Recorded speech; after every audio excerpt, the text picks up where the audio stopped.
बोल गंगानगर में आपका स्वागत है। सोने की कीमतें पहली बार बुधवार को 50,000 रुपये प्रति 10 ग्राम के स्तर पर पहुंच गई। सोने की कीमतों में यह रिकॉर्ड तेजी विदेशी बाजारों में दिख रही तेजी के बाद सामने आई है। कोरोना काल में पैदा हुए हालात का सबसे ज्यादा असर गोल्ड में देखने को मिल रहा है, जिसकी वजह से ये निवेशकों की पहली पसंद बना हुआ है।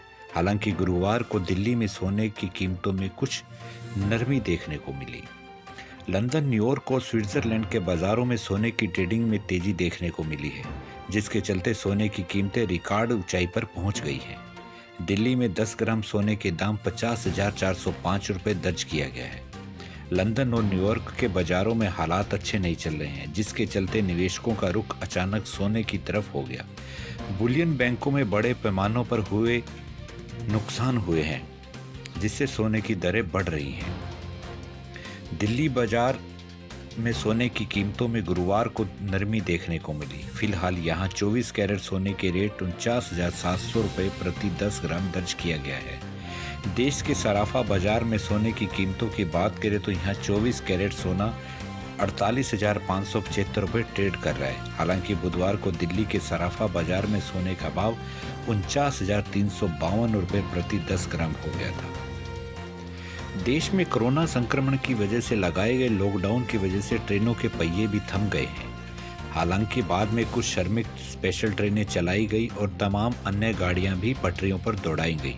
लेकिन अब रेलवे बोर्ड ने एक बार फिर कहा है कि फिलहाल 12 अगस्त तक नियमित रूप से चलने वाली सभी मेल, एक्सप्रेस, यात्री और उपनगरीय सेवाएं रद्द रहेंगी। इसके साथ ही बोर्ड ने यह भी तय किया है कि 1 जुलाई से 12 अगस्त के बीच इन गाड़ियों में यात्रा के लिए बुक किए गए सभी टिकट भी रद्द रहेंगे। इंडियन रेलवे ने नियमित ट्रेनों के लिए 14 अप्रैल या उससे पहले बुक किए गए सभी टिकटों को रद्द करने की घोषणा की है। साथ ही इन टिकटों का पूरा रिफंड देने की बात भी कही है। रेलवे बोर्ड ने कहा है कि रेल मंत्रालय ने यह तय किया है कि नियमित ट्रेनों के लिए 14 अप्रैल 2020 तक या उससे पहले बुक किए गए सभी ट्रेन टिकटों को रद्द कर दिया जाए। साथ ही इन टिकटों का पूरा रिफंड किया जाए। बता दें कि कोरोना वायरस पर नियंत्रण के लिए रेलवे ने पैसेंजर, मेल और एक्सप्रेस ट्रेन सर्विस को पूरी तरह सस्पेंड कर दिया था। इसके बाद 14 मई को रेलवे ने सभी पुराने रिजर्वेशन रद्द कर दिए थे। हालांकि परिस्थितियों को देखते हुए रेलवे ने हजारों की संख्या में श्रमिक स्पेशल ट्रेन भी चलाई और लाखों प्रवासी मजदूरों व कामगारों को उनके घर तक पहुंचाया। फिलहाल रेलवे सिर्फ 230 स्पेशल ट्रेनों का संचालन कर रही है। इन ट्रेनों के लिए यात्री 120 दिन पहले टिकट बुक करवा सकते हैं। रेलवे द्वारा इन ट्रेनों में यात्रा के लिए कई प्रकार की गाइडलाइन भी जारी की गई है।